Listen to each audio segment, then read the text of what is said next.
5º mês pós-cirurgia de lesão de plexo braquial. Eu sou Edu Carvalho e hoje, num cenário novo, peguei emprestado o podcast da Escuderia Racing aqui na Policlio e vou usar esse cenário hoje para diferenciar um pouquinho, porque logo tem uma coisa diferente aqui. Hoje eu quero abordar um assunto que é o fato de eu ter parado por um mês a academia e a fisioterapia. Nesses 2 anos e um mês aí de pós-cirurgia, eu nunca fiquei tanto tempo sem fazer absolutamente nenhuma atividade para o meu braço. Na verdade, assim, continuo correndo da alta velocidade, mas de exercícios próprios para o braço, isso não vem acontecendo.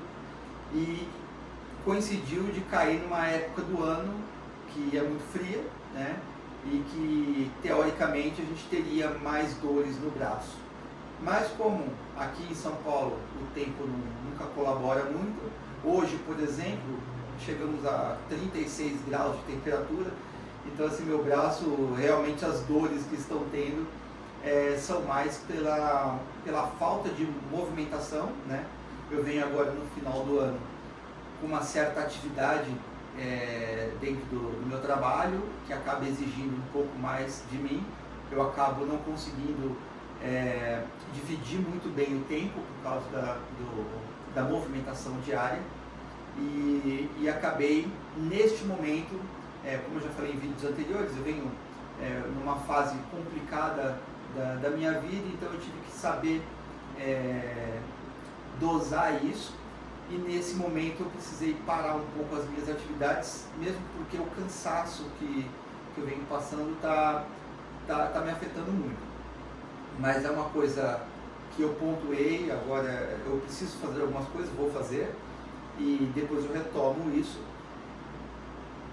Porém, eu tive uma experiência nessa semana, que eu falei, poxa, eu sempre estou com um convênio aí e acabo não usando algumas coisas do convênio por não ter a qualidade que a gente espera, né?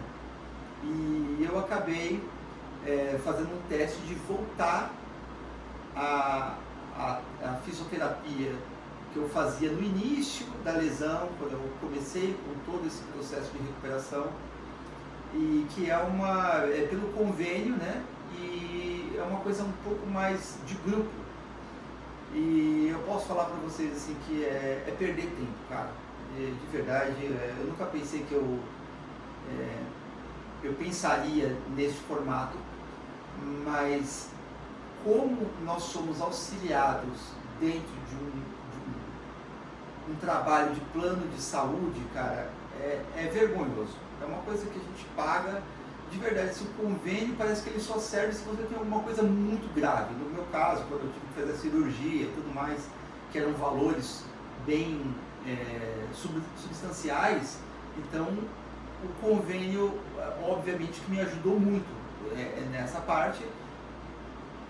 Na parte hospitalar, né? Porque o meu médico, para eu ter o médico que eu gostaria, que foi o que eu escolhi, eu tive que desembolsar o dinheiro, meu dinheiro particular. O convênio ele cobriu posteriormente, alguns meses depois, uma fração do que eu gastei, mas eu preferi inclusive fazer isso para não correr o menos risco possível, visto que minha lesão é uma lesão extremamente grave, né?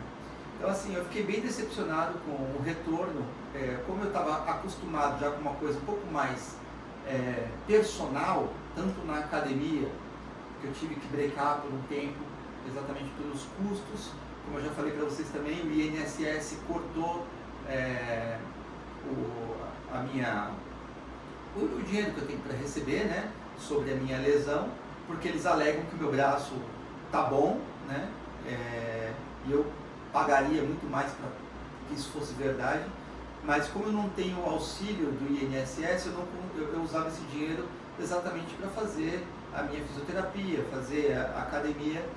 E como isso não está sendo possível, eu tive que dar uma brecada aí para que eu não sofresse tanto esse impacto no bolso, porque a gente sabe o quanto isso onera na nossa vida. independente de classe, ok? Dinheiro é dinheiro para todo mundo.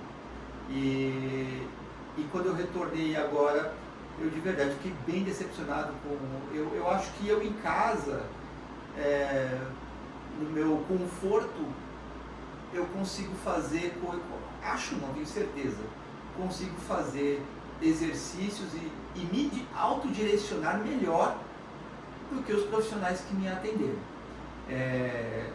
Longe de mim falar sobre os profissionais, mas eu acredito que o empenho do profissional tem muito a ver com o quanto o convênio paga para esse profissional dar atenção para a gente. Então acho que fica uma coisa muito complicada em caso de lesões que precisam de um profissional o tempo todo ali ajudando a fazer movimentos, né? E não tinha como, né? A moça pedia, segura tal coisa. Eu falei assim, moça, você está entendendo que meu braço não funciona? Eu não consigo segurar o negócio. Eu preciso de alguém para me ajudar. Então cria uma situação que o profissional que está lá, ele não vai conseguir, por mais que ele queira, ele não vai conseguir te dar a atenção, porque tem muito mais pessoas ali para ele atender. E a quantidade de exercícios que é passado por uma lesão desse nível são coisas muito abaixo do que a gente espera. Então, realmente a gente, se vai fazer a recuperação, considere sim um profissional específico para te ajudar. Porque na minha experiência, eu posso dizer para vocês que não vai resolver. Não.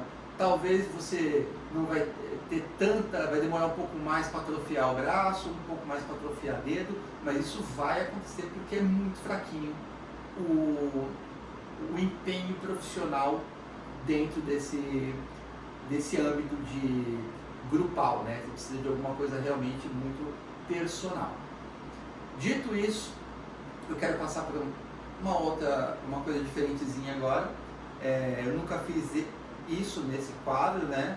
Eu já coloquei algumas pessoas para falar, alguns profissionais de forma que eu corto e coloco no vídeo, mas hoje eu trouxe aqui, aproveitei o podcast da escuderia, eu vou chamar aqui minha companheirinha, Baby, senta aí, essa Daniela, é minha namorada. A gente se conheceu um pouquinho antes do meu acidente, mas eu vou pedir para que ela conte um pouquinho dessa história, de como foi a parte que a gente se conheceu, a parte do dia que ela soube do meu acidente e como vem sendo para ela acompanhar essa situação já há 2 anos e 5 meses, talvez. Então, Baby, por favor, fale aí com o pessoal como foi para você essa pancada logo no começo. Nossa, tudo bem, gente? Nossa, foi bem estranho porque nós tínhamos praticamente 2 meses juntos e ele foi andar de moto com uns amigos em comum. Um dia muito bonito, um domingo muito ensolarado, e eu estava aguardando ele chegar, só que infelizmente veio a notícia do acidente, né? Foi um amigo nosso que me ligou, e aí rapidamente a gente foi até o local, né? Registro, um lugar bem distante de onde nós moramos, e aí foi bem assustador no dia. Ele estava muito machucado, ele sentia muita dor. A gente ainda não entendia o que tinha acontecido com o braço dele. Eu lembro que ele pedia para eu colocar o braço dele em cima do tórax dele. E aí eu dizia, eu não posso mexer em nada porque eu não sei se você tem alguma fratura. E a gente mal sabia que era algo muito além do que só uma fratura, né? Foi bem assustador. E aí demorou um pouquinho até os médicos entenderem o que tinha acontecido. Lá no próprio hospital, em registro, não tem nenhuma informação na documentação dele. Chegou até mais uns 2 profissionais, aí eu acredito que o segundo começou a desconfiar do que se tratava, porque como ele não sentia o braço inteiro, e aí foi quando ele pediu o exame, né, de eletroneuromiografia, e aí foi quando foi constatado que não tinha impulso, né? Não enviava os impulsos elétricos. E aí foi quando a gente começou a averiguar mais sobre o caso. Como foi para você nesse início, quando você soube, acho que não sabia a dimensão da coisa, mas quando você se deparou com uma pessoa que possivelmente não teria mais o movimento do braço, o que passou na sua cabeça? Como é que você viu a situação? E daí é engraçado porque pra mim não mudou nada. Mas eu tinha total consciência do quanto isso poderia mudar a vida dele. Mas pra mim isso não mudaria nada. Eu estava mais preocupada como ele se sentia em relação à lesão. Eu ficava, na verdade, uma das coisas que mais me preocupava era os picos de dores que ele tinha, que no início era surreal. Eu ficava muito desesperada porque eu não sabia o que fazer, eu não sabia como ajudá-lo, como amenizar. Isso é muito ruim, você ficava com aquele sentimento de impotência. Então eu ficava mais preocupada com ele, como ele estava se sentindo em relação à lesão, ficava mais preocupada com as dores, porque eu queria poder ajudar ele com alguma coisa em relação a isso, como amenizar. Eu queria fazer massagem, ficar pesquisando coisas, e se a gente tentasse isso, se tentasse aquilo, numa ânsia de pelo menos aliviar em relação à dor, porque eu sempre achei que isso é muito cruel, uma pessoa viver com dor. Hoje eu sei que ele é mais tranquilo, mas eu também não sei se é um pouquinho mais tranquilo ou se ele só se acostumou com a dor. E eu acho que essas duas palavras nem combinam na mesma frase, se acostumar com a dor. Eu acho isso muito triste, ninguém tem que se acostumar com isso.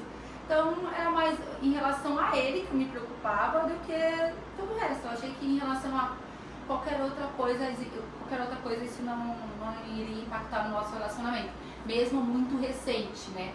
Então, em relação a isso, não tive preocupação alguma. A preocupação era o bem-estar dele.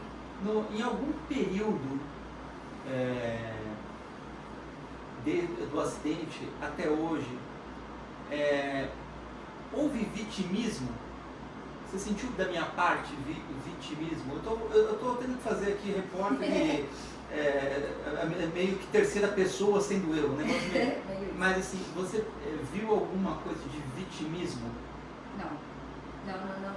Você acha que para o parceiro, o acompanhante de quem tem essa lesão, a pessoa não se entregar contribui para manter um relacionamento forte? Totalmente. Eu acho que total. Eu acho que o parceiro acredito que é uma das peças fundamentais. Porque é a pessoa que, por exemplo, na hora que você vê que a pessoa balançou, aí você tem que dar aquela injeção de ânimo, de esperança, não bora, você é perseverante, você consegue.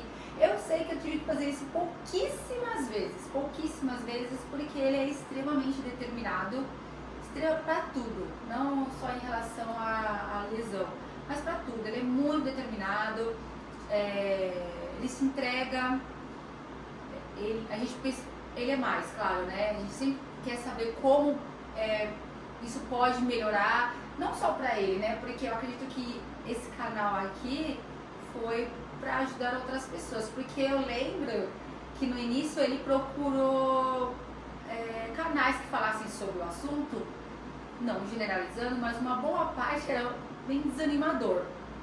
E aí ele, poxa, eu assisto isso, em vez de ficar melhor, eu fico pior.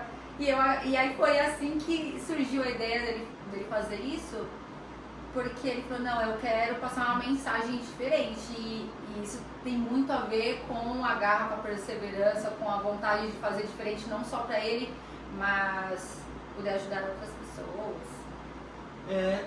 Daquele lado de lá, eu tenho algumas pessoas que me seguem, que eu chamo de irmãos de lesão. Alguns deles têm situações muito piores do que eu tenho uma lesão que é 5 raízes, só que Você que está me assistindo aí, você sabe quem é? Que está uma situação muito mais grave que a minha, porque às vezes não foi só o braço, pegou muito mais coisas do corpo, às vezes a pessoa não conseguiu colocar a cabeça no lugar da forma que eu consegui, e isso os indivíduos são diferentes. Mas eu gostaria que você falasse agora, não com o meu amigo que está ali, com o meu irmão, mas com a pessoa que está do lado dele, com a companheira ou companheiro dele que está lá. O que você poderia dizer para esta pessoa que acompanha uma pessoa que sofreu a lesão que eu sofri? Nossa, parece tão óbvio, que difícil, né? É uma responsabilidade. Nossa, mas olha, eu diria... primeiro, tratar isso com a maior naturalidade possível, porque acho que só a palavra lesão em si é chato, né? Tipo, quem quer ter uma lesão? Ninguém quer, né? Então, levar isso de uma forma muito leve, até porque você passando isso para a pessoa, eu acho que para ela se torna mais leve também. Então, a hora que você vê que a pessoa tá murchinha, tá sem graça, não deixar a peteca cair, ser companheiro mesmo.